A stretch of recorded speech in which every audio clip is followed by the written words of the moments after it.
اگر آپ یہ کہتے ہیں تو 15 کروڑ روپے کی صرف دیواریں تعمیر ہوتی ہیں وزیر اعظم کے گھر میں ملتان کی، 4 دیواری صرف کنکریٹ کی، تو کیا یہ وزیر اعظم صاحب اس کی وضاحت کرنا پسند کریں گے یا پاکستان یہ میں آپ وزیر اعظم صاحب سے کیوں پوچھیں؟ وزیر اعظم کون سا فقیر ہے یار؟ وہ اولیاء وہ غوث کی اولاد میں سے ہے اور کوئی پرانا کھاتے پیتے گھرانے کا ہے، سب سے بڑا ذمہ دار ہے. تو وہ کوئی میں حکومت میں ہوں، میں مکان بنا تو میں حکومت کے پیسے سے بنا رہا ہوں. مطلب بات یہ ہے کہ دنیا میں دیکھیں نا، اولادیں جوان ہوتی ہیں، اب وہ گھر بنتے ہیں. تو یہ بات تو آپ پرائم منسٹر سے پوچھیں نا، یا تو ان کو اگر مجھے کوئی حصہ دیں تو میں ان کے بارے میں کوئی بات کروں، مجھے کوئی حصہ ملے وکالت کروں، مجھے کیا پتا. آپ ان سے پوچھیں، کیوں نہیں پوچھتے ان سے؟ اچھا یہ بتائیے گا کہ آنے والے دنوں میں آپ کیا سمجھتے ہیں کشمیر میں سرمایہ کاری کے لیے اور پاکستان میں سرمایہ کاری، کیونکہ پاکستان میں سرمایہ کاری کے لیے یا بیرونی امداد کے لیے جو لوگ ہیں، اس سال بھی آپ نے دیکھا ہوگا سیلاب میں ہمیں بیرونی امداد اس طرح نہیں ملی جس طرح، صرف اس وجہ سے کہ حکومت کے حوالے سے جو ٹرسٹ ڈیفیسٹ تھا وہ بہت زیادہ تھا، حکومت کے اہلکاروں کے حوالے سے جو ٹرسٹ ڈیفیسٹ تھا وہ بہت زیادہ تھا، جو امداد جاتی تھی وہ بک جاتی تھی، امداد متاثرین تک نہیں پہنچی. آپ کیا سمجھتے ہیں کہ پاکستان میں سرمایہ کاری کے لیے، پاکستان کو دوبارہ ری بلڈ کرنے کے لیے، پاکستان کو پاؤں پہ کھڑا کرنے کے لیے میں آپ کو بالکل اعتماد سے کوئی امداد نہیں بکی آج تک.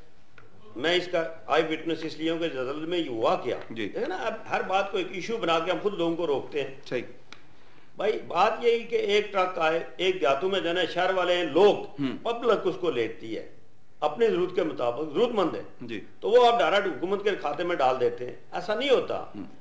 پہلی بات یہ ہے کہ ایک بات 64 سال کے بعد یہ آپ لکھ لیں، کاروباری دنیا کا ایک طریقہ ہے جو سوچ پہلے لوگ رکھتے تھے نا، کہ مندی کے وقت میں چیزیں بناؤ، خریدو اور اچھے وقت میں بیچو.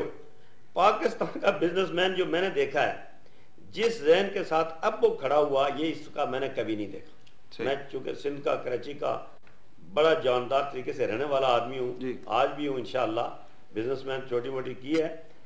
اب پاکستان بالکل ایک جائے گا اور پوری دنیا اس کی طرف آئے گی. یہ بھی آپ لکھ لیں اگر زندے رہے. وجہ کیا ہے کہ پاکستان کی آبادی بڑی، پروڈکٹ کی یہاں کھپت زیادہ ہے، مارکیٹنگ زیادہ ہے، یہاں ضرورت مند ہے، پوری دنیا کی کمپنیاں یہاں آنے چاہتی ہیں. آپ آج بھی جائیں کشمیر میں، اللہ کے فضل و کرم سے ساری ہائیڈرو پاور میں جو کام ہو رہا ہے اس میں جناب چائنیز موجود ہیں، اس میں کورین موجود ہیں، اس میں ٹرکش موجود ہیں، اس میں ملائیشین، پوری دنیا کے وہاں پاکستان ہوا ہے. سارے فارنر زیادہ کشمیر کام کر رہے ہیں. اور آج بھی میں ان کو دعوت دینا چاہتا ہوں، اور میں انٹرنیشنل دنیا کو سارے دعوت دینے کا، آپ کشمیر میں لا اینڈ آرڈر دنیا کا سب سے آئیڈیل جو ایریا وہ ہمارا ہے. جو کہتے ہیں کہ وہاں طوفان مچا ہوا ہے، تحریک تو اندر کشمیر میں چل رہی ہے، کشمیر خود چلا رہے ہیں. تو پاکستان میں بھی انشاءاللہ انڈسٹری پھیلے پھولے گی، اور پاکستانیوں کو چاہیے کہ اپنے ملک میں انویسٹمنٹ کریں، مشکل وقت میں سب گٹھے ہو جائیں. ایک چیز آخر میں پوچھنا چاہوں گا کہ کیا وجہ ہے کہ آنے والے دنوں میں آپ پاکستان کا اور کشمیر کا مستقبل کیسا دیکھتے ہیں؟ کشمیر کاز کس طرح کشمیر کا مسئلہ حل ہوگا اس حوالے سے؟ پہلی بات یہ ہے کہ دنیا ظلم کر کر کے ہندو تھک چکا ہے کشمیریوں پر، اور کشمیری نہیں گھبرائے تو ہم انشاءاللہ بہت روشن ہیں، امید بھی ہے 100%. پاکستان کے خلاف ہی دنیا نے ساری آخری سازشیں کر لی. یہ کریڈٹ تو آپ دیں نا اس پاکستان کو، موجودہ حکومت کو دیں کریڈٹ، پرائم منسٹر کو دیں، پریزیڈنٹ صاحب کو دیں، زاہد صاحب کو. ادھر دیکھا نا، رشیا بھی تھوڑا نرم ہوا، آپ کا ٹرکش بھی نزدیک ہو رہا ہے، آپ کا ایران بھی نزدیک ہو رہا ہے، آپ کا چائنا بھی، آپ کی بارڈر کو تو میرا خیال یہ کہ اچھی سپورٹ مل رہی ہے. یہ کریڈٹ دے. اور امریکہ پوری دنیا کو چاہیے کہ پاکستان کی سپورٹ کرے. پاکستان جو دہشت گردی کے خلاف لڑ رہا ہے، یہ پاکستان کے لیے لڑ رہا ہے، پوری دنیا کے امن کے لیے لڑ رہا ہے. اور اس کو اگر آپ سپورٹ نہیں کریں گے، یہ بات بنے گی نہیں ان ملکوں. صحیح. بھائی صاحب ایک چیز میں چونکہ جو رہ گئی ہے لیکن میں چاہ رہا ہوں کہ وہ بھی ہو جائے، کلیئر ہو جائے، تاکہ وہ کچھ چیزیں ایسی ہیں کہ جو اس وقت گورنمنٹ کے اوپر الزامات آ رہے ہیں. کہ کشمیر کے الیکشن کے حوالے سے جو تھا، لاسٹ الیکشن جو آپ کے ہوئے ہیں، اس پہ ایک یہ تھا کہ کرپشن کے الزامات تھے، پیسے کا استعمال کے الزامات تھے. آپ اس سے اتفاق کریں گے یا یہ صرف اور صرف وہی ہے کہ جو ہار جاتا ہے وہ الزامات ایسے لگاتا ہے؟ افسوس سے کہتا ہوں کہ کشمیر کی تاریخ میں سب سے شفاف الیکشن اس دفعہ ہوئے. ٹھیک ہے.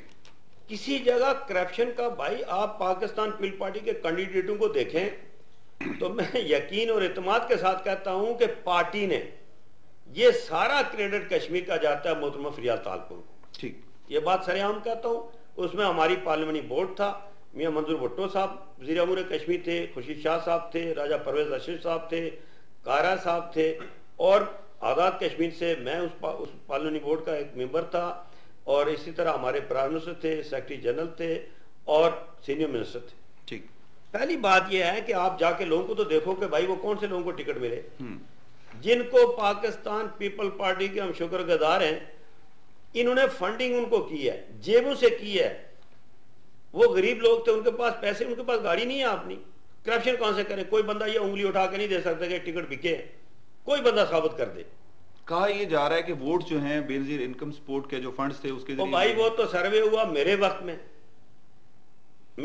وہ سروے ہوا 6 ماہ تو وہ سروے ہوئے. اس کے بعد یہ سارا جو پچھلی حکومت کے وقت میں وہاں تو حکومت مسلم کانفرنس کی تھی. ٹھیک ہے. اس کے بعد 6 ماہ اور سال کا جو سروے ہونے کے بعد وہ سارا جو پیپر ورک مکمل ہوا وہ اب جا کے ہوا، اور اس میں بھی ایک چیک ابھی تک نہیں ملا. اچھا جی ہاں، بے نظیر انکم سپورٹ کا ایک چیک میرے حلقہ آ کے جا کے چیک کر کے، میں چیلنج سے کہتا ہوں کوئی اس کو. بات یہ ہے کہ میں اگر اللہ کے کرم سے 28,000 11,000 کی میں 10.5 11,000 کی میں لیڈ لے کے جاتا ہوں جی. اور وہاں میاں نواز شریف صاحب 2 دن بیٹھے بھی رہے، وہاں کولیشنز کی ان کی آپس اتحادی جماعتیں تھی، اور ایک ہمارا کینڈیڈیٹ 30 20 ہزار. ابھی میری جگہ میری جو پیپل پارٹی کی کینڈیڈیٹ تھی محترمہ فرزانہ یعقوب، اسے 15,000 کی لیڈ سے لے کے دیا. اس کو کسے پیسے دیے؟ صحیح. بات یہ ہے کہ ابھی لوگ سمجھ چکے ہیں. دیکھیں نا، پاکستان پیپل پارٹی کی وہاں ضرورت تھی. صحیح. وہاں پر میرے آنے کے بعد 1200 ہونے کے بعد پہلے مسلم کانفرنس ایک تھی، اب وہ ہوئے تقسیم.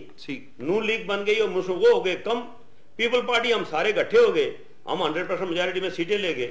اصل کہانی یہ ہے. اچھا بھائی صاحب، پاکستان کی سیاست بھی کافی گرم ہو گئی ہے. پاکستان میں میاں نواز شریف صاحب بھی اپوزیشن کا کردار ادا کرنے لگ گئے ہیں، جو پہلے فرینڈلی اپوزیشن کا ان کا رول کافی پاپولر تھا. آپ کیا سمجھتے ہیں کہ پاکستان کی سیاست اب کس نہج پہ جائے گی؟ عمران خان صاحب بھی بڑے باؤنسر مار رہے ہیں. آنے والے دنوں میں پاکستان کی سیاست کا مستقبل کیا دیکھتے ہیں، الیکشن سے پہلے اور الیکشن کے بعد؟ جو صورتحال ہے دیکھیں، ان سب کو فیلڈ میں آنے دیں. جی. یہ تھوڑا سا آنے سے کیا ہوگا کہ ایک ریفائن سسٹم شروع ہو رہا ہے جی سیاست میں. ٹھیک. اور یہ حالات اچھے ہیں کہ آئیں سارے، اور یہ جتنے سیاست میں آ رہے ہیں، عمران خان صاحب آ رہے ہیں، ان کا حق ہے. میاں صاحب پرانے پولیٹیشنز، ہم ان کی عزت کرتے ہیں، اس میں کوئی شک نہیں ہے. کاف لیگ کے جو شجاعت صاحب ہیں، یہ سارے انشاءاللہ تقسیم ہوں گے. وقت سے پہلے مجھے کہو، پھر پیپل پارٹی میجارٹی میں سیٹیں لے جائے گی، حکومت ہم بنائیں گے. ٹھیک. حاج صاحب بہت شکریہ، آپ نے ہمیں ٹائم دیا. بہت شکریہ حاج صاحب. Thank you very much. آپ کا بہت نوازش چاہیے. ناظرین، یہ تھے حاجی سردار یعقوب صاحب، پریزیڈنٹ آزاد کشمیر، جن کی گفتگو آپ نے سنی کشمیر کے حوالے سے، پاکستان کے حوالے سے، پاکستان کی سیاست کے حوالے سے جو انہوں نے گفتگو کی.